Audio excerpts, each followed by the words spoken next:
অনেক সুন্দর জায়গা আছে এবং সেগুলো দেখার চেষ্টা করছি এবং উড়াল সেতু নামে যে পরিচিত সেটাও কিন্তু দেখছি। উড়াল সেতু কতটা সুন্দর, আসলে সত্যি উড়াল সেতু অনেক সুন্দর।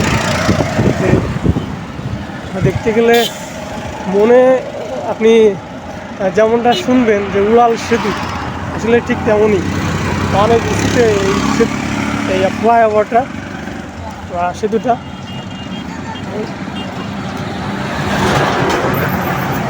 ঠিক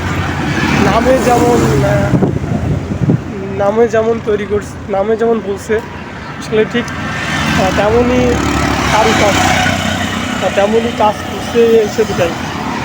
চিটাগাং শহরের একটা প্লেস এখানে এবং এই এই উড়াল সেতুর পরেই কিন্তু স্টেডিয়াম, এই যে এখানে দেখা যাচ্ছে।